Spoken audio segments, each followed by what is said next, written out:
Bom dia, gente. Tudo bem com vocês? Eu sou a Amanda, do terceiro ano A, e a gente está aqui com a presença do nosso delegado regional, José Antônio. Bom, tudo bem? E aí, Miguel, como é que você tá? Bom dia. Bom dia. Bom dia, tudo bem? Bom dia, Amanda. Bom dia aí para todo mundo que tá nos ouvindo, né? Esse colégio tão bacana, bem estruturado. Obrigada. É um prazer receber você aqui, né, no nosso colégio. É um prazer enorme mesmo. E a gente queria te fazer algumas perguntas, né? Saber como é que foi a sua caminhada, a sua história, como você chegou, no posto que você está hoje. E o Miguel que vai começar a fazer. Bom, você poderia se apresentar um pouquinho pra gente, explicar para pessoas que não te conhecem ainda? Vamos lá, Miguel. Primeiro, né, quero agradecer o convite, falar que a gente tem uma preocupação muito grande, que vocês são o nosso futuro, né? E não adianta a polícia atuar quando o crime acontece e achar que está fazendo o seu trabalho, né? Igual o bombeiro que tão somente apaga o incêndio, e sim a gente tem que saber a causa do incêndio. E a partir do momento que a polícia tem um contato, tem um entrosamento com o futuro, a fim de apresentar realmente o que é o correto, o que é o errado, o que a gente espera, esse podcast, quem está acompanhando vocês, vai ter uma visão. Com 17 anos meu pai me convidou para morar com ele. Meu filho, vem morar comigo que eu vou pagar a faculdade de Direito para ti, e aí você pode atingir o seu sonho, que é ser delegado de polícia. Precisa ter um bacharelado em Direito, que é a fase que todos vocês estão agora. Isso é uma fase muito importante, que essa decisão que vocês terão agora vai definir o resto da vida. Eu lembro que eu queria fazer educação física, e meu pai me orientou, por isso que é importante nós ouvirmos nossos pais. Ele me orientou e falou: meu filho, se você quer ser chefe de polícia, você precisa fazer o curso de bacharelado em Direito. Mas eu gosto de atividade, sempre gostei de luta. Ele mas com sem bacharelado em Direito você não vai conseguir esse sonho. E aí eu acatei, né, entendi e fiz, e vejo que hoje foi a melhor decisão do mundo. Por isso que eu, né, sempre ouvi meu pai, e sou muito grato por todo o acompanhamento que ele teve conosco. A partir daí eu queria trabalhar, né, comecei minha faculdade de Direito lá no Acre. Queria ter um trabalho para não depender tão somente do meu pai, tinha um salário um pouquinho, né, defasado à época, e para sustentar é natural que todos passem dificuldade de vida. E eu dizia: nossa, tem estrutura financeira muito, muito bacana. E hoje eu vejo que eu sou grato por não ter aquilo naquele momento, porque isso me tornou mais forte, me tornou mais aguerrido na busca dos nossos objetivos. Aqueles que tinham tudo de mão beijada, hoje eu olho e realmente eles, se pudessem escolher, eu tenho certeza que eles escolheriam não ter, porque esse comodismo faz. Acabou. Acho que caiu de um lá fora. Mas tá gravando, né? Ainda tá. Quer continuar? Não vai continuar. Porque eu acho que Não podemos continuar, só o áudio vocês vão precisar falar um pouco mais alto, tá? Vamos avançar então? Paramos com pessoas então que tinham mais condições financeiras. A gente sempre perguntava por que, né, que nós não queríamos isso. Isso nos torna, a gente tem que agradecer, nos torna mais resilientes. E aí eu queria um concurso público, um trabalho. Na época o Acre tem pouca oportunidade de emprego. Eu tinha exatamente a tua idade, Miguel, 17 anos, mesmo se fosse hoje. E não tinha muita opção. Eu falava: eu vou estagiar, eu vou trabalhar. E você vai ver que é muito difícil, você, sem experiência, conseguir um emprego, uma contratação. E eu falei: bom, vou fazer concurso público, para que eu atinja o meu sonho, ser chefe de polícia, eu vou precisar fazer um concurso público. Então nada mais natural que eu treino. E aí eu fiz concurso para bombeiro militar, Corpo de Bombeiros Militar. A época também teve concurso para Polícia Civil, e antes desses dois concursos eu fiz o primeiro concurso, foi para Correios. Não passei, fiquei muito decepcionado, me senti incompetente, né? Me senti frustrado. E essa derrota me deu força para que eu avançasse mais, continuasse estudando. Então, reprovei no primeiro concurso, aí fiz o Corpo de Bombeiros da Polícia Civil. Fui aprovado nos dois, fiquei feliz, motivado. Fui aprovado em primeiro lugar para investigador da Polícia Civil. E fui aprovado em quarto lugar para soldado do Corpo de Bombeiros. Meu pai, mais uma vez, me falou: meu filho, o que você vai fazer você vai assumir o Corpo de Bombeiros. E eu fiquei sem entender o porquê, amor. E eu obedeci, escutei meu pai. E depois até pensei: poxa, acho que eu arrependi. Por que eu fui assumir o cargo de militar, soldado, militar. Eu sempre quis trabalhar na polícia judiciária. Enfim, fui lá, trabalhei 3 anos como bombeiro. Depois passei em um outro concurso que foi para assessor jurídico do Tribunal de Justiça do Acre. Concluí isso praticamente no final da minha faculdade. Concluída a faculdade, saí em busca do concurso de delegado de polícia. E aí fiz em vários estados. Fiz no estado de Goiás, fiz no estado do Paraná, estado do Mato Grosso do Sul, estado do Espírito Santo. Tive algumas aprovações, algumas reprovações, é normal, a gente tem mais derrotas do que vitória, isso nos torna forte. Né? E aí, voltando àquela indagação, Miguel, meu pai, depois eu conversei com ele, pai, por que você não deixou eu já entrar como investigador de polícia? Eu queria ser delegado de polícia e me tornar mais experiente. Meu pai falou, meu filho, porque se você assumisse a função agente de polícia, você não ia estudar para outra coisa. Você ia gostar você ia gostar da sua profissão, da forma que você gosta hoje, e você não ia querer ser delegado de polícia, ia se conformar com aquela situação que seria uma situação positiva.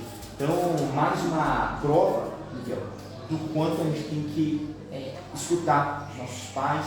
Se tem alguém que é o nosso bem, são os nossos pais. Às vezes a gente ouve conceitos de amigos, é mais bacana, é mais agradável você fazer isso, aquilo, é mais moderno, né? Mais popular eu fazer alguma coisa e o pai está batendo contra, diz, não faça isso. A gente tem que ouvir nossos pais.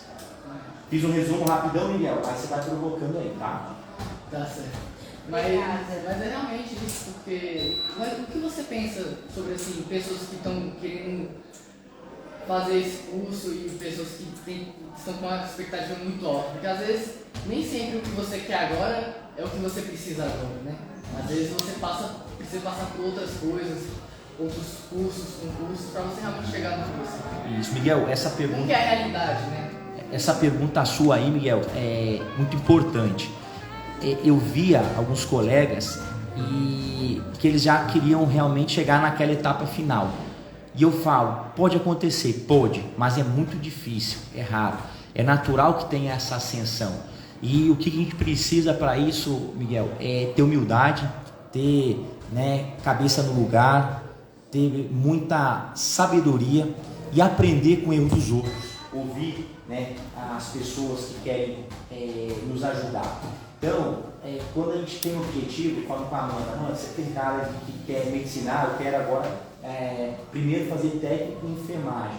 Bacana. Por quê? Porque é algo que está acessível. É muito difícil vocês, na idade que vocês estão, já serem aprovados de imediato, de um vestibular difícil, disputado, serem aprovados de imediato num concurso muito concorrido. Então, a gente fala essa ascensão funcional, essa progressão na nossa vida, é muito bacana. E isso nos torna mais experientes. Toda a bagagem que eu tive anteriormente, como soldado do Corpo de Bombeiros, como analista processual, antes disso eu dava aula de luta no Rio Grande do Sul.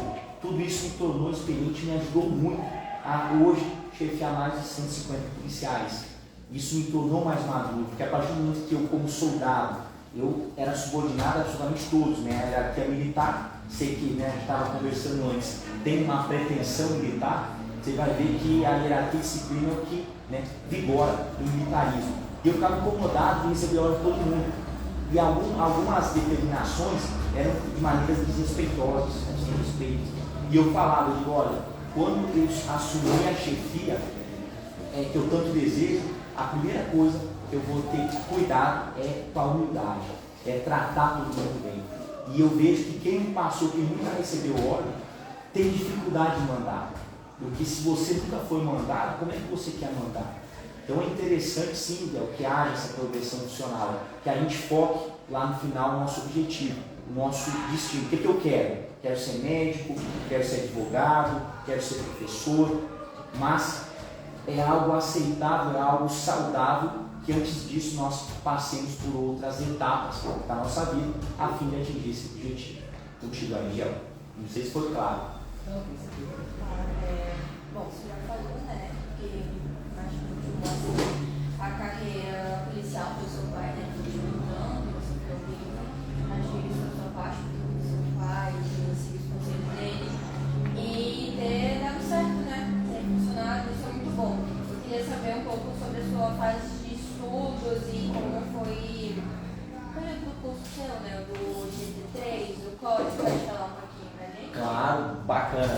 sei nem como a gente, né, falar da vida profissional, não falar de algumas qualificações.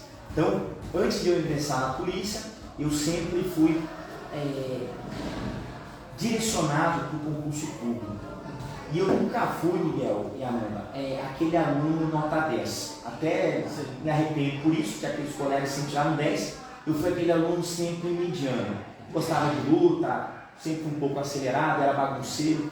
Até engraçado, eu vejo algumas professoras, encontro com o maior carinho, né, que eu tenho por elas. Ela, nossa, você é delegado de polícia, você tirava nota tão baixa? Pois é, professor, para ver o que a senhora fez na minha vida, né? Então, eu tive dificuldade quando eu saí do segundo grau, justamente por não ter aproveitado esse momento. Mas eu não me arrependo, porque eu fiz boas amizades, né? Consegui faixa preta de luta, de taekwondo, que eu sempre gostei, né? Graduação em Muay Thai, jiu-jitsu, eu sempre gostei de luta. Então, tive outras escolhas, sempre falo, são escolhas na nossa vida. Mas arrependo porque eu poderia ter aproveitado um pouco mais esse momento, que hoje, né, vocês estão para estudar. A obrigação de vocês é estudar. Então vocês têm a obrigação de aproveitar esse momento. E quando eu reprovei no primeiro concurso, eu pensei de nossa, é tão ruim aquele sentimento de derrota por falta de comprometimento na nossa parte. Imagina você, Amanda, quer fazer vestibular de medicina, e aí você é reprovada, e você fala, nossa, eu fui reprovada, eu não consegui atingir um sonho por falta de comprometimento meu. Isso é muito ruim pra gente. Dá um sentimento ruim, porque a culpa é só nossa.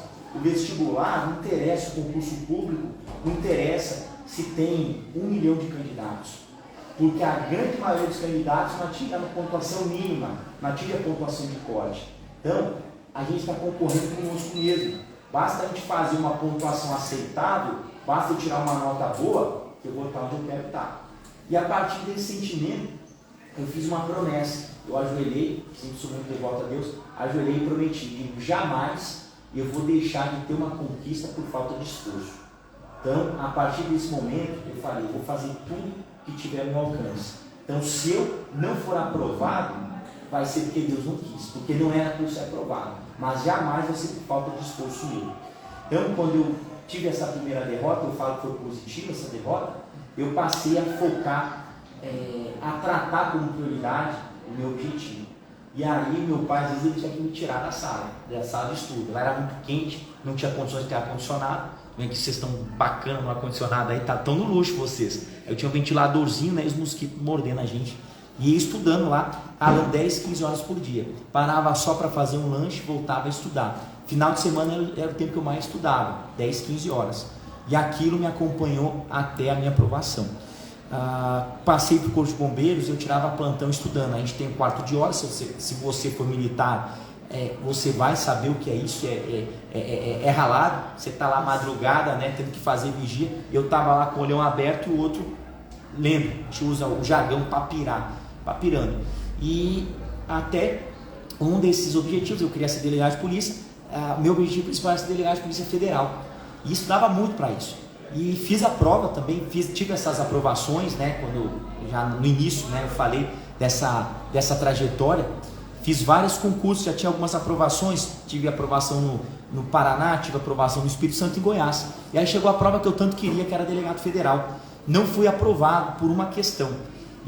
Mas eu tive um sentimento tranquilo que a minha aprovação, agora voltou o som, né? Que a minha aprovação não se deu, não foi por falta de esforço. Porque eu fiz tudo que eu queria fazer. Eu estava muito nervoso, estava pegado, faltou uma questão. E aí eu prometi para mim mesmo, não, eu vou, próximo concurso da Polícia Federal eu vou fazer. Mas assumi, digo, não, mas eu vou assumir, escolhi, vou assumir o estado de Goiás, ficar no centro do país, uma polícia respeitada, uma polícia séria, né, comprometida. Vou lá e continuo estudando para a Polícia Federal. Só que no primeiro mês de trabalho, iniciei em Alto Paraíso de Goiás e apaixonei pela profissão. Falei, Deus me colocou onde eu sempre quis estar. E a partir dali não tinha certeza que não queria mais nenhum outro concurso. Inclusive depois eu fui chamado para assumir o cargo de tabelião. Tabelião é um concurso muito bom também. Eu ia ganhar 3 vezes o meu salário. Porque tabelião foge do teto constitucional, né? Recebe aí emolumentos e tem um salário muito bom a depender do cartório. E aí eu falei, não, dinheiro não é tudo na vida. Eu faço o que eu sempre quis fazer, faço com amor. E a partir daí ficou muito claro, né, que como é bom a gente fazer aquilo que a gente sempre sonhou. Não tem salário que pague. O salário é consequência, né? A gente precisa de um salário para manter, né? Para sustentar a nossa família. Mas é consequência. Quando a gente faz o que a gente ama, a gente até fala, né? Trabalho, é lazer. Então por isso que às vezes eu trabalho 14, 15 horas por dia, agradecendo a Deus. Assumi a polícia. Como delegado policial do Paraíso, eu sempre me preocupei em me qualificar, em procurar me destacar, fazer o meu melhor. E na polícia tem vários cursos. Todos os cursos que eu pude fazer, eu fiz. Curso de inteligência, curso de investigação, cursos, né, operacionais. Fiz curso de instrutor de armamento e tiro. Hoje sou instrutor de armamento e tiro da Academia de Polícia, uma das melhores academias da América Latina. E dentre esses cursos, o mais difícil, o CORE, GT3, que é a Coordenadoria de Operações e Recursos Especiais do Estado de Goiás. Por isso que a gente fala CORE, né? Mas na verdade o nome do curso é COTE. COTE é o Curso de Operações Táticas Especiais. Eu vou te mandar, Amanda, aí depois se você puder divulgar aí, fazer tem um trecho aí de 1 minuto, que dá um resumão, aí vocês vão ver que bacana que é esse curso. Esse é um curso muito ralado, é igual Tropa de Elite, já assistiu, né, Miguel? Se a gente falar que Tropa de Elite é ficção, eu falo que não é aquilo mesmo, tá? E eu sou defensor. Mas né, a gente tem que tratar todo mundo bem, você está falando que você é um defensor dos direitos humanos, de respeitar todo mundo, ser humilde. Sim, eu sou. Só que para enfrentar a criminalidade, a gente não enfrenta a criminalidade dessa forma. Você vai fazer a progressão numa favela do Rio de Janeiro, você não tem condições de fazer essa progressão se você não tem um treinamento um pouco mais incisivo, um pouco mais agressivo. Que nós, agentes de segurança pública, somos o divisor entre o bem e o mal, a gente tem que estar preparado para tudo. Então eu refuto com respeito, acho que todo mundo tem que ter, né, a sua liberdade de expressão com respeito, desde que não ofenda ninguém. Respeito àqueles que não concordam, se não concordam, não façam. Agora, querer falar que um curso de operações especiais não pode ter relação, está muito errado. É o curso mais difícil que eu fiz na minha vida. Depois, se eu te mandar uma foto, depois eu quero te mandar uma foto para você botar como é que eu estava nesse curso. Eu perdi 18 quilos, tá? As mãos ficam em carne viva, por quê? Pra gente conquistar a resiliência, tá? Tem várias etapas muito difíceis. Etapa na água, né? Às vezes a pessoa realmente, né, perde o fôlego, tem situações da pessoa desmaiar, que a pessoa chega no seu limite, né? Tem corridas de 40 quilômetros, às vezes equipado. Tem salto de paraquedas, tem progressão na favela no Rio de Janeiro. Então é um curso espetacular. Eu fiz a minha primeira tentativa em 2017. 2017 eu tentei a segunda edição. Quando eu vi realmente como era esse curso, eu pedi para sair, toquei o sino e realmente falei, olha, não dou conta. E aquilo me incomodou muito, mais um sentimento de frustração na minha vida, né? E eu falei, eu estou onde eu sempre sonhei estar, ser chefe da polícia. E eu não vou ter o curso mais respeitado da minha polícia, que é o COTE, Curso de Operações Táticas Especiais, não aceito isso. E a partir daí eu coloquei na minha cabeça, agora o meu objetivo é concluir esse curso. Fiz então um treinamento com personal, focado nisso. Fiz tudo que eu pude fazer, natação, parte aérea, parceria com o Corpo de Bombeiros para saber rapel, foquei na luta, nutricionista para ter realmente uma condição saudável para enfrentar esse curso. E aí tentei mais uma vez, que foi a terceira edição, que graças a nosso bom Deus eu logrei êxito em concluir. E como a gente vê a derrota como algo que nos fortalece. Nessa terceira edição foram 167 inscritos. Eu perdi 18 quilos nesse curso e me formaram apenas 10. 10 foram formados e eu tive a grata satisfação de ser o 01 desses 167 inscritos. Então, claro que isso é obra a gente só conquistou por conta da construção realizada e com muita fé, né? É obra divina, porque sem a bênção divina a gente não consegue. Muitos tinham muito mais condições do que eu, mas por A ou por B, às vezes tem problema de saúde, às vezes teve lá, né, um deslize em alguma etapa e não teve esse sucesso. E foi um curso de 114 dias confinado, certo? Sem contato com a família, viajando pelo país. Então realmente foi um divisor de águas na minha carreira. Hoje no estado de Goiás nós temos apenas 4 delegados, né, que possuem esse curso. no país eu não conheço nenhum delegado que tenha formado nesse curso como 01.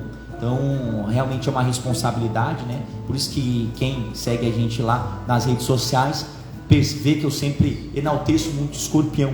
O escorpião é o símbolo, né, da nossa unidade tática, do Grupo Tático 3 da Polícia Civil do Estado de Goiás. Da mesma forma que nós temos a caveira no BOP, que é uma unidade similar ao nosso grupo tático, o BOP, Batalhão de Operações Especiais, é da Polícia Militar. A Polícia Militar trabalha ostensivamente, né, fardado, enfim. A Polícia Judiciária, a Polícia Civil, trabalha de maneira investigativa, ela também tem que ter a sua unidade tática, que é aquela célula mais treinada para agir em situações extremas. E o nosso símbolo hoje, né, que demonstra a letalidade, que demonstra a sabedoria, é o escorpião.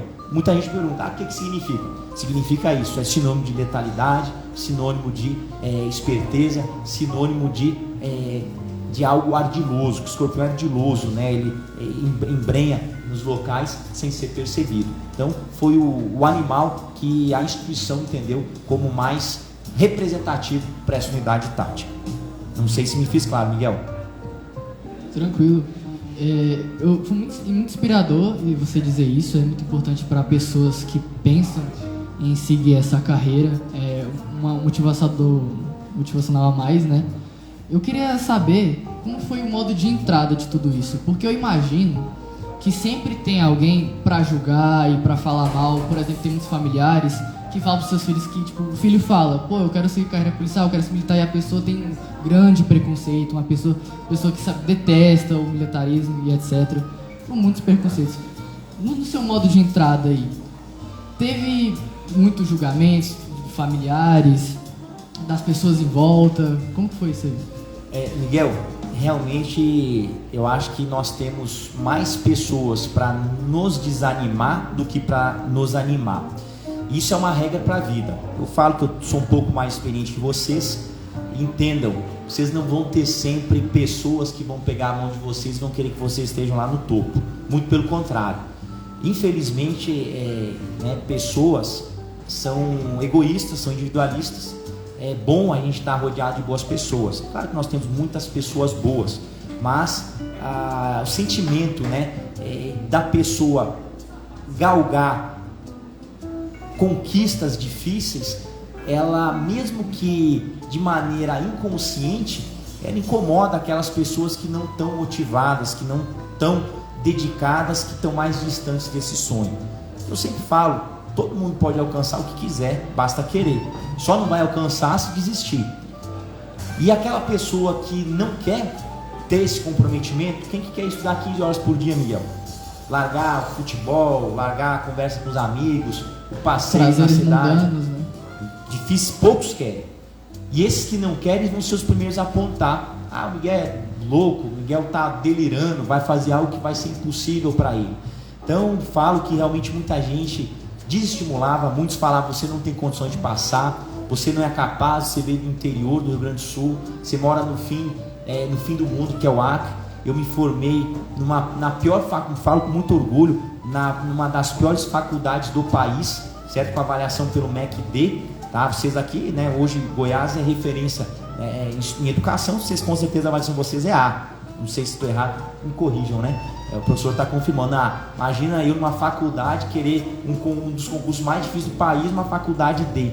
Pessoal, você está louco, faz outra coisa, vamos advogar. E eu focado. E aí eu aprendi que nós temos que fazer por nós, sem esperar nada dos outros, para não ter decepção. Então, realmente tinha essa dificuldade, mas a gente tem que acreditar em nós mesmos. Então, muitas pessoas confundem isso até com egoísmo, de você pensar em você e deixar essas críticas de lado, justamente porque elas podem sentir certa inveja, porque a pessoa não tem a capacidade e a disciplina necessária para seguir em frente. E até pessoas que têm essa motivação de querer seguir em frente, de querer seguir uma carreira policial, acaba desanimando e perdendo uma oportunidade gigante. Ela pode ter sido algo muito mais, mas agora pode estar em algo que ela não gosta, em um emprego que ela não gosta. Isso é outra coisa importantíssima. Quando nós temos um sonho, temos um desejo, eu falei, é interessante a gente ouvir nossos pais, ouvir as pessoas que querem o bem, mas a gente não pode ser manipulado. Você falou um ponto aí muito sensível, que eu conheço colegas que sonhavam em ser alguma coisa e os pais falaram, não, meu sonho é que meu filho faça medicina. E a pessoa fez para agradar o pai sem querer, sem ter, né, prazer nenhum em fazer essa faculdade, em exercer essa profissão. E hoje eu vejo que são pessoas frustradas. Da mesma forma na polícia. Vocês percebem muitos policiais que não são vocacionados, que são frustrados. Quem que quer passar a vida inteira numa profissão que não goste? É muito ruim. Então daí nós tiramos 2 lições. Primeira lição, acredite nos seus sonhos. Todo mundo é capaz de conquistar aquilo que queira, desde que não desista. E acredite, né? E acredite em si. E se esforce, faça por merecer, que nada vem de graça. Se eu quero então ser o melhor, eu vou ter que fazer mais do que o melhor faz, para eu poder ultrapassar aí. E segundo, saber filtrar aquilo que a gente escuta. Da mesma forma que você falou, a atividade policial não é bem vista por todos. Graças a Deus, no estado de Goiás, ela é muito bem vista pela excelência que a segurança pública tem. Em Formosa mais ainda. Eu me sinto privilegiado em trabalhar no local em que a segurança pública é tão respeitada. E eu tenho muito orgulho de falar que eu tenho participação nisso. Mas muitos falavam, você tem condições de fazer muita coisa, você quer ser policial? Eu tinha até um juiz que eu trabalhava com ele que falava, policial para mim é cachorro, falava desse jeito. E eu olhava para ele, né, filtrava, não vou xingar o juiz, que vontade eu tinha de xingar ele, né, mas eu era subordinado, não podia. E hoje ele fala, nossa, você atingiu um patamar que eu nunca achei que você pudesse atingir. Então, nós temos realmente que filtrar, não são todos aqueles que vão bater no nosso ombro e falar que estão conosco, e nós temos que correr atrás dos nossos sonhos. Jamais desistir, sem nunca esperar nada em troca. Fazer as nossas escolhas por nós mesmos. Nós temos que fazer o nosso melhor, não porque eu quero ser reconhecido, não porque eu quero ser popular na escola, não porque eu quero ser popular no meu universo. Eu faço o meu melhor por mim mesmo. Então, aonde nós formos, nós temos que fazer o nosso melhor sem esperar nada em troca. Porque se nós esperarmos algo em troca, se nós esperarmos reconhecimento, nós estaremos fadados à frustração. Acho que está respondido aí. De fato, é muito inspirador, né? De fato, realmente muito inspirador. E assim, você pode falar um pouquinho da sua formação, dos cursos que você já fez, de outras coisas que você ainda quer fazer? Vamos lá então, formação. São vários cursos, né? De pegar o currículo aí que ele está bem extenso, graças a Deus. Mas formação principal é o bacharelado em Direito, como eu falei. Tem que ser bacharel em Direito para assumir a função de delegado de polícia. Tá? Inclusive, projetos que exijam agora até a experiência profissional, pelo menos 2, 3 anos. Quantos anos de bacharelado? O curso de bacharelado em Direito são 5 anos, tá? Uma faculdade de 5 anos e realmente assim, é um curso muito bacana, abre muitas portas. E para quem pensa, né, vocês estão em fase aí de conclusão, segundo grau, entendam que o bacharelado em Direito não serve somente para advogar, né? Que a gente está querendo, não quer bacharelado em Direito ser advogado, não, Bacharelado em Direito você pode ser juiz, você tem que ser bacharel em Direito, travou a língua aqui, bacharel em Direito para poder ser magistrado, você tem que ser bacharel em Direito para poder ser delegado de polícia, você tem que ser bacharel em Direito para poder ser promotor de justiça, você tem que ser bacharel em Direito para poder ser procurador. Então assim, abre um leque gigantesco. Polícia Federal, eu quero ser investigador. O bacharelado em Direito te auxilia muito na etapa da prova. Então, assim, abre um leque gigantesco. Mas vamos lá. Primeiro, se eu não me engano, perícia criminal também não precisa? Não, qualquer nível superior. Para ser perito, um concurso também muito disputado e uma carreira excelente. Você que gosta da área da saúde, né? Perito criminal, muito bacana. Eles têm alguns cursos, né? É bom pegar o edital, que a depender do estado, ele elenca o rol de cursos que eles aceitam. Então, biólogo, historiador, licenciatura biomédica, certamente todos os estados aceitam. Então, né, odontologia, aí tem a relação de curso, você faz, você vira perito, e aí lá você se especializa. Mas terminei a minha faculdade, então, como bacharel em Direito. Fiz o curso de formação de soldado, né, como no Corpo de Bombeiros, depois fui analista. Quando ingressei no concurso para delegado de polícia, fiz o curso de formação, e aí comecei a me aperfeiçoar. Dentre esses cursos, eu fiz algumas pós-graduações. Fiz minha pós-graduação em Ciências Criminais, hoje dou aula em faculdade, dou aula em pós-graduações. Fiz uma especialização mais recente em balística forense, que eu gosto, sou instrutor de armamento de tiro, gosto muito de armamento de tiro. Então fiz uma especialização em balística. Fiz também uma especialização em segurança pública. Hoje, né, eu exerço uma função de gestor, então é obrigatório, até para que eu possa atingir o último posto da minha carreira, ser pós-graduado em segurança pública, especialista em segurança pública. Fiz, dentre os cursos de capacitação, o curso de inteligência policial, um curso também bem denso, de 5 semanas. Tá? O óbvio mais difícil, o que mais exigiu de mim foi o curso de operações táticas especiais, foram 5 meses de curso. Fiz um curso também na área operacional de CQB, que a gente fala, curso de entradas táticas. Esse curso eu fiz na DOE, que é a Polícia Civil do Distrito Federal, Unidade Tática do Distrito Federal, um curso de 5 semanas também, de extrema dificuldade, muito técnico. A Polícia Civil do Distrito Federal é referência nacional das polícias civis. Fiz também, além desse curso, vários outros cursos menores, né? Estou tentando me recordar aqui dos menores, mas, enfim, aqueles cursos de especializações mais curtas. E aí vocês me perguntam, o que eu quero daqui para frente? Tenho sim outros cursos que eu quero fazer. Fiz de instrutor de armamento e tiro, fiz 2, um particular em São Paulo, fiz outro na Academia de Polícia, que é o institucional. E hoje eu tenho uma vontade que é fazer o curso de sniper, atirador de precisão, quero fazer, já estou me planejando para o próximo ano atingir esse objetivo, e acho também que os próximos passos aí ficam na mão de Deus. Agora, claro, quero exercer minha função sempre com zelo, com valores, com caráter, com muita ética, e aonde eu estiver, fazer o meu melhor. Então, o próximo passo, eu sempre falo um por vez, é fazer esse curso de atirador de precisão, e aí depois a gente vai analisando o cenário para ver o que Deus nos reserva. Quanto mais conhecimento, melhor, né? Com certeza, isso aí, Miguel, é importante. Às vezes eu me pensava, né? Eu pensava quando as derrotas vinham. Eu dizia, vale a pena? Estou estudando 15 horas por dia, não passo. Dá vontade de desistir. Todo dia você pensa. Por isso que eu iniciei, né, essa nossa conversa falando da resiliência. E eu parava e dizia, nossa, será que não é mais vantajoso eu largar tudo, começar a trabalhar, um trabalho braçal, um trabalho mais fácil? Depois eu posso me arrepender. E eu falo com convicção.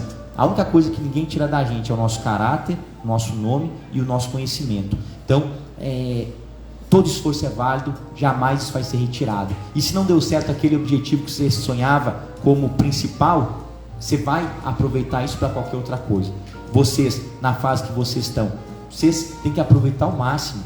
Por quê? Porque se não der certo seu vestibular de medicina, você vai aproveitar isso para qualquer outro vestibular, você vai aproveitar isso para qualquer outro concurso, você vai aproveitar isso para sua carreira militar. Então, o conhecimento, nosso nome, nosso caráter, nossos valores, ninguém tira da gente. Então, a gente sempre tem que fazer o máximo, sempre fazer o nosso melhor.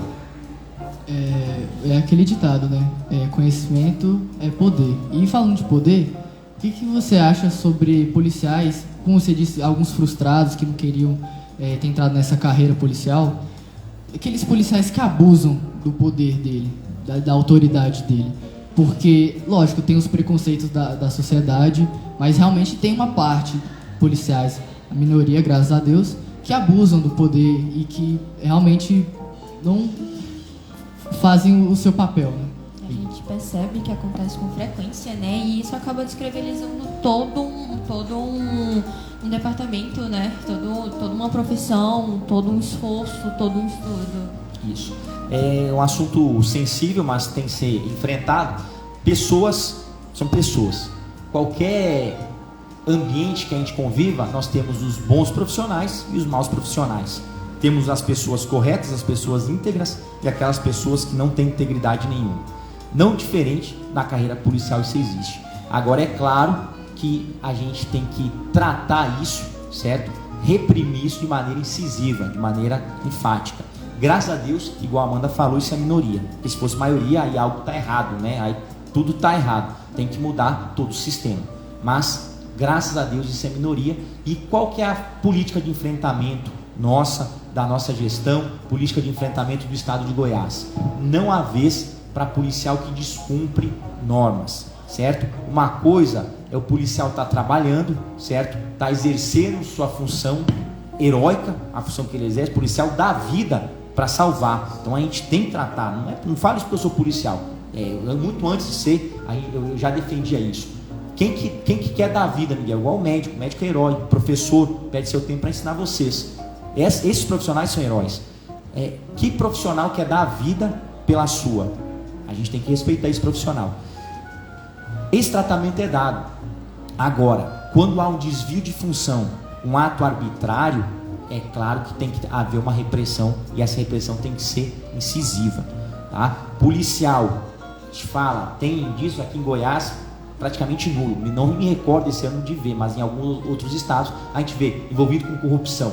Para mim, esse policial é mais criminoso do que o criminoso que está na rua, certo? Por quê? Porque ele está utilizando a farda de uma instituição respeitada para cometer ilícito. Então eu respeito muito mais o criminoso que está na rua revestido como criminoso, com a bandeira estampada de criminoso, do que aquele camarada que é um falso, que se reveste da farda, se reveste da instituição para cometer crime. Mas eu falo para vocês que o estado de Goiás, a política hoje adotada é que os atos ilegais sejam totalmente proibidos. Agora, é claro, muita gente critica a polícia, porque ninguém gosta de ser reprimido. Eu falo e repito, já falei, as forças de segurança, elas são a última barreira entre o bem e o mal. Para que a gente viva numa sociedade organizada, nós precisamos de normas, nós precisamos de controle social. A gente fala em controle social indireto, que é aquele controle que a própria sociedade faz. Se é uma pessoa sem educação, seus colegas vão fazer o que contigo, Miguel? Vão querer distância sua. Isso é um controle social informal. A bronca que você vai levar do seu pai, do seu professor, é um controle social informal. Nós precisamos disso para que a sociedade prospere de maneira harmoniosa. Quando nada disso é suficiente, nós precisamos daquele controle estatal, controle formal. Temos várias formas de controle formal. E o controle formal mais incisivo, que viola aquele bem mais precioso da população, qual que é o bem mais precioso? É a vida e a liberdade. A partir do momento que eu perco minha vida, que eu perco minha liberdade, eu estou perdendo meus valores, meus bens mais preciosos. Patrimônio, né? A honra, isso aí são direitos preciosos, mas não tão relevantes quanto esses dois que eu falei. E a segurança pública, ela atua diretamente nisso. Por isso que ela é tão criticada. Ninguém gosta de ter sua casa invadida a partir do momento que o pai está vendendo drogas. Quem que gosta? Um exemplo hipotético, claro. Seu pai está lá comercializando drogas, aí chega aquele grupo tático lá, estoura a sua porta, todo mundo pro chão com arma. Mas é o nosso trabalho, é o trabalho que nós temos que exercer para manter a ordem social. Por quê? Porque você tem um parente, um irmão que está viciado em drogas, está roubando, ou uma irmã que está se prostituindo, vendendo o corpo por conta de droga, você está sendo furtado diariamente porque usuários, porque dependentes químicos estão subtraindo seus patrimônios, vocês vão cobrar da polícia. Então a polícia é muito criticada porque ela viola esses valores tão essenciais. E às vezes nós temos que agir de maneira incisiva. Por quê? Porque nós também somos humanos. E a pessoa, muitas das vezes, essas pessoas, elas desrespeitam os policiais, não querem cooperar. E esse desrespeito, às vezes, é por uma situação muito grave que aconteceu de um policial, por exemplo, corrupto, ou que realmente abusa do poder, uma situação tão grave que a pessoa fica meio que um trauma, sabe, entre aspas, e aí passa a vida dela inteira criticando todos os policiais existentes. Por conta de um profissional incompetente, um profissional sem valores, um profissional descomprometido. E é isso que a gente tem que entender. Pessoas, eu repito, né, têm suas peculiaridades e nós não conseguimos ter 100% de excelência na nossa atividade. Isso, nós precisamos que a população participe da segurança pública. A Constituição, vocês têm noção de direito constitucional aqui, né? Não. Mais ou menos, por cima. Qualidade de ensino está cada vez melhor. E quando fala do direito à segurança pública, a Constituição é enfática. E ela diz que a segurança pública é obrigação do Estado.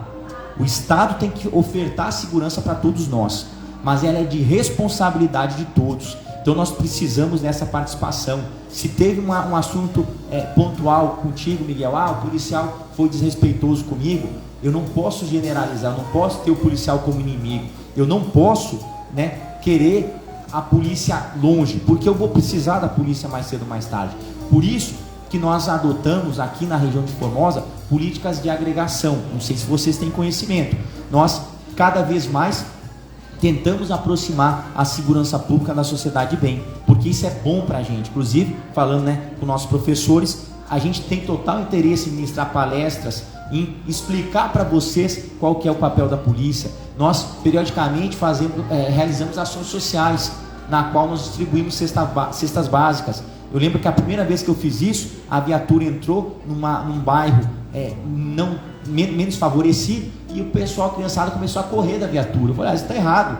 A criançada tem que ir até a viatura, tem que gostar, tem que se sentir segura. Por isso que nós partimos então para projetos de agregação. E aí o exemplo, não sei se vocês viram, a corrida da Polícia Civil hoje virou lei, mais de 1.000 pessoas participaram, arrecadamos toneladas de alimentos. Isso faz com que a polícia tenha credibilidade, tenha confiança, e faz com que a população tenha o policial como próximo, como amigo. Eu recebo qualquer um lá na minha sala, minha porta está sempre aberta, 10, 12, 14 horas por dia à disposição da função. Nunca deixei de atender uma pessoa. Eu até sou criticado. Você é o chefe da polícia, você apareceu numa foto com um camarada que está sendo investigado. E eu bato na tecla, o homem é responsável pelas suas ações. O homem é responsável. Já aprendi conhecido, já aprendi pessoa que eu tinha mais autoestima, pessoa que sempre ajudou a polícia. Tá errado, não faz diferença. Eu exerço meu trabalho com imparcialidade. Se eu tiver errado, eu não vou ter problema nenhum de vocês apontarem o dedo para mim e pedirem todas as providências por parte do Estado, porque eu sou responsável pelo meu erro. O profissional tem que pensar como profissional, né? Exatamente, dessa maneira. Então, a partir do momento em que eu estou agindo de maneira ilegal, eu tenho que ser responsabilizado. E é isso que a gente tem que ter muito claro. Policial, então, que age de maneira ilegal, não há justificativa alguma para que isso ocorra. Só que eu peço, vocês como formadores de opinião que são, que entendam que a partir do momento que o policial quebrou uma porta, muitas vezes ele já é acusado, já tem o dedo apontado, o policial foi arbitrário, agiu com ilegalidade. E negativo. Quando ele abre e ele arrebenta uma porta para prender um traficante, ele não está agindo com ilegalidade. Ele está agindo no estrito cumprimento do seu dever legal, no exercício regular do seu direito. Para quê? Para defender a sociedade, para colocar a vida dele, para que traficantes não vendam drogas e vocês não vivam, a gente não viva numa sociedade descontrolada, para que vocês possam sair daqui de maneira segura. Hoje todo mundo pode passear lá na Mata da Bica com o seu celular. Isso é notório, porque o dia que não puder, eu vou falar, eu não estou fazendo meu trabalho, a polícia militar não está fazendo o trabalho dela. Então, acontece, infelizmente, essa máxima, e às vezes até as emissoras, a mídia tem grande participação nisso, de querer bater em policiais que são comprometidos. Por quê? Porque a partir do momento em que eles violam direitos de terceiros, mas eles violam esses direitos de maneira legal. E a pessoa fala, mas o policial não fez, foi errado. Então, nós temos que dividir. Se realmente houve arbitrariedade, o policial corrupto ele tem que ir pro olho da rua. Ele não merece estar na instituição. Agora, o policial que foi incisivo para cumprir a lei, esse policial é herói. Esse policial está dando a vida para garantir a nossa segurança. Nós temos o máximo respeito para ele. Ficou claro? Só para fazer essa distinção, tá? Porque às vezes o policial está trabalhando, é acusado, policial vagabundo, policial arbitrário, policial agiu com desrespeito porque quebrou a porta. Negativo. Ele está cumprindo o seu dever. E o policial tem que ser incisivo muitas vezes, sim. Sim, claro. Fugindo um pouquinho do assunto, eu queria saber a sua opinião sobre os policiais que andam constantemente armados, mesmo fora do seu horário de trabalho, fora do seu local de trabalho. Tá certo, é correto, não pode? Qual a sua opinião sobre e por que eles fazem isso? Policial tem que estar armado, 24 horas. Policial é 24 horas policial. Inclusive teve aquela situação de São Paulo, que aquela policial foi extremamente criticada, não sei se vocês viram. Um outro policial agindo de maneira ilegal, merece toda a punição do mundo, certo? Sacou a arma porque discutiu. O policial tem que ter total responsabilidade. O policial comete qualquer ilegalidade, ele tem que ser punido. É isso que a gente tem que deixar claro. É porque a gente vê isso, né? É bem comum a gente ver isso nos jornais, que isso. Policiais sacaram arma em lugares que não precisavam. Absurdo. Por isso que eu quis fazer essa pergunta. Isso, absurdo. Aí é um policial realmente que não merece a proteção estatal. O policial faz as vezes do Estado. Ele tem que agir. Agora eu te falo, mano, até eu acho que eu fui muito incisivo, que às vezes eu sou incisivo, vocês não me interpretem mal, tá? Falei, tem que estar, depende, vamos melhorar minha resposta. Depende, por quê? Porque aí você colocou um ponto bem inteligente e bem colocado, que é o quê? Às vezes o policial quer beber. Aí não. álcool não combina com arma. Se o policial está com a arma na cintura, ele tem que estar com a sua consciência 100% em plenas condições, certo? Porque se ele está fazendo o uso de álcool, aí é interessante que ele deixe a arma num lugar seguro, deixe a arma no cofre, no seu quartel, na sua delegacia de polícia e vá para a balada, né? Balada não é muito indicado. Cito um exemplo meu aqui. É muito sensível, a gente tem que se colocar no lugar do outro. Eu dei aula muito tempo numa faculdade aqui, até, né? Agora a gente provavelmente vou voltar. Aí uma aluna falou para mim: professor, eu fico incomodado se eu dar aula armado. Eu estou sempre armado, que ninguém está vendo minha arma está aqui na cintura. Às vezes eu sou até um pouco grosso, né? Eu falei: o problema é seu. Por quê? Aí eu fui lá falar com o coordenador. Igual, por que eu estou armado aqui? 3 alunos que eu prendo, 3 estudantes, eu prendi por tráfico. Um camarada desse vai estar de bem comigo? Quem que gosta de ter sua liberdade cerceada? Veículos apreendidos, oriundos de produto angariado com a venda de drogas, são produtos ilegais. Esses veículos são apreendidos. Às vezes a gente acaba com a vida do traficante, e tem que acabar mesmo. O camarada está lá fazendo tudo errado, atrapalhando a sociedade. Tem que, se a pessoa quer ser bem sucedida, faça de maneira legal.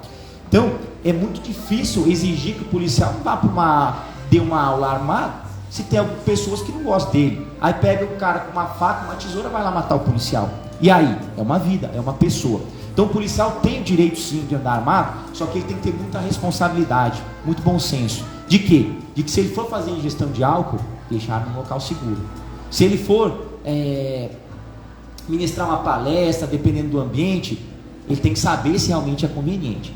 Mas entendam que na saída da escola e passou um policial lá que deixou a arma em casa, a sociedade vai ser a primeira a exigir do policial. Porque que ele foi omisso? Ele tem a obrigação, ele é o Estado, ele representa o Estado, a segurança pública, ele tem a obrigação de te defender. Sem delinquente, e é obrigação minha, e eu tenho esse dever legal, a lei me impõe, senão eu vou responder por omissão.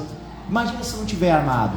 Então, às vezes quando a sociedade fala: não, eu defendo que o policial tem que estar armado só quando ele está de serviço. Tudo bem, mas então seja coerente com os seus argumentos, seja coerente com as suas alegações. Defenda também que em serviço ele não é policial e não exige absolutamente nada dele quando ele não está em serviço. Me fiz claro? Sim, e quando você disse que o policial ele representa o Estado, ele tem que ser o exemplo para a sociedade. Então, qualquer pessoa que vai entrar nesse ramo tem que ter uma mente treinada, tem que ser treinado de fato, né? E para realmente ser o exemplo para a sociedade e não cometer tais erros, né? O que eu falo para meus alunos do curso de formação da Polícia Civil? A partir do momento em que eles entram no curso de formação, eu falo: a vida de vocês é a instituição. Vocês hoje representam a instituição. Quando a pessoa é inexperiente, início de carreira, eu já peguei policiais assim, que falaram para mim: não, chefe, eu sou policial, mas na minha vida particular, o senhor não tem nada a ver, a instituição não tem nada a ver com isso. É claro que tem a ver. Imagina, quem que quer um policial que vai pro boteco e enche a cara de cerveja, de cachaça? O policial representa. A gente quer um policial correto, um policial que respeite todo mundo, a gente quer um policial que se aperfeiçoe, que se capacite e que se porte como policial, que esteja pronto. Eu tenho muito cuidado com isso. Quando vou reunir com os amigos, a gente sempre vai em locais privados, locais ou na casa do amigo ou na minha casa. Para quê? Porque ali você fica mais tranquilo, você deixa a arma, né, no local seguro e não tem problema de exposição nenhuma e de excesso nenhum. Fechou. Você poderia só falar rapidinho, bem resumidinho, para a gente fechar, um pouco da atividade policial e das atribuições entregues a você como delegado? Bem resumidinho. Sim, vamos resumir que, né, nosso tempo aqui o pessoal já avisou ali, né? A atividade da Polícia Civil. Hoje a segurança pública ela é composta por vários tipos de polícia, tá? Se falar todos os tipos vai demorar demais. Nós temos Polícia Federal, Rodoviária Federal, Ferroviária Federal, Polícia Militar, Polícia Penal, Corpo de Bombeiros. Segurança pública ela é muito extensa. Polícia Civil em si, função precípua, Polícia Judiciária.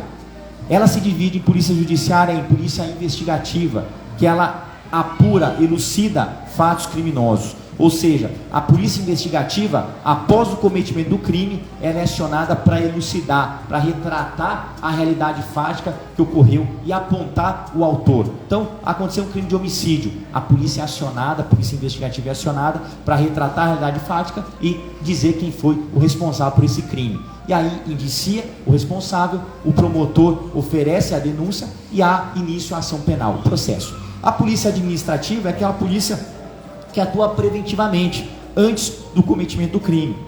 No caso, a polícia militar. Então, a polícia federal e a polícia civil atuam como polícia judiciária, polícia investigativa, e praticam atos de assessoramento ao poder judiciário, cumprimentos de prisões, cumprimento de mandados de busca e apreensões. Aqui em Goiás, já estou acabando, tá, Miguel? Você está agoniado. Aqui em Goiás, nós temos uma integração muito forte, e é uma política do nosso governador Ronaldo Caiado no seguinte aspecto: ele faz, e do nosso secretário de segurança também, eles fazem gestão da atividade policial. O que é gestão da atividade policial? Eles aproveitam o que cada instituição pode extrair. Então esses conceitos estão cada vez mais interligados. Tanto é que a gente percebe que a polícia administrativa, a polícia militar, hoje, ela já está mais avançada. Ela já, por vezes, começa a investigar. Isso não é visto com maus olhos. Por quê? Porque isso auxilia a polícia investigativa. A polícia investigativa por excelência, aquela prevista constitucional. E nada impede também que a polícia civil, que é uma polícia que atua depois do crime, atue preventivamente. Isso é gestão da atividade policial. Por quê? Porque se eu estou reduzindo a quantidade de crime, eu tenho menos crime para investigar. É positivo para mim. Por isso que nós temos parcerias com as escolas de ministrar palestras. A gente às vezes faz operações pontuais, lei seca, tolerância zero. Essa semana teve a Operação Paz, em que mais de 150 policiais saíram às ruas para fazer barreiras, fazer abordagem de suspeitos, né? Tentar cumprir prisões. Isso é uma atividade de polícia administrativa. Não houve cometimento ainda do crime, mas isso é bom. Então os conceitos, eles estão cada vez mais interligados. E a gente fala então em gestão de atividade policial, tá? Mas para fins didáticos, para fins de concurso, de vestibular, vocês têm que ter essa divisão muito bem clara. Polícia administrativa é aquela polícia fardada que atua antes do crime, ela previne a ocorrência delitiva. Polícia judiciária, que é a civil e a federal, ela é aquela polícia investigativa, aquela polícia sem fardamento, aquela polícia invisível, que às vezes ela tem que infiltrar, ela tem que passar sem ser percebida, e ela visa então descobrir como ocorreu o crime e quem foi o responsável pela conduta delitiva. Tá claro isso aí? Muito claro. Bom, infelizmente o nosso tempo acabou, né? E foi um prazer ter a sua presença aqui com a gente. Obrigada por ter vindo, por ter respondido nossas perguntas com total clareza. E é hora de dar tchau, né? Obrigada, de verdade. Você é inspiração. Galera. E com certeza eu vou te usar de exemplo. Eu que agradeço. Peço desculpas às vezes que eu sou incisivo, mas é nada, eu gosto de deixar muito claro as coisas, nosso posicionamento, né? E a gente tem que ser coerente com aquilo que a gente fala. Agradeço muito, Amanda, Miguel, a oportunidade, parabéns, viu? Vocês são formadores de opinião, façam sempre melhor, saibam da responsabilidade que vocês têm, tá certo? E lembrem-se daquilo, acho que a gente tem que fechar, façam sempre melhor, sejam sempre melhor naquilo que vocês forem fazer. E façam por vocês, façam sem esperar nada por esse esforço, sem esperar nada em troca. E no mais, deixo as portas abertas da Polícia Civil, tá? Da segurança pública, que a gente trabalha de maneira integrada. Digo que a segurança pública é parceira de vocês. Tentem avançar, tentem filtrar essas coisas negativas que implementam em vocês e vejam com outros olhos, se coloquem na posição daquelas pessoas que dão a vida por vocês, tá? Se coloquem na posição dessas pessoas. Poxa, se eu tivesse ali, o que eu queria? Eu queria pelo menos, né? Pelo menos um apoio da sociedade. E lembrem-se que vocês também são responsáveis pela segurança pública, tá certo? No mais, desejo um excelente dia e Deus continue abençoando a todos nós. Obrigada. Padrão.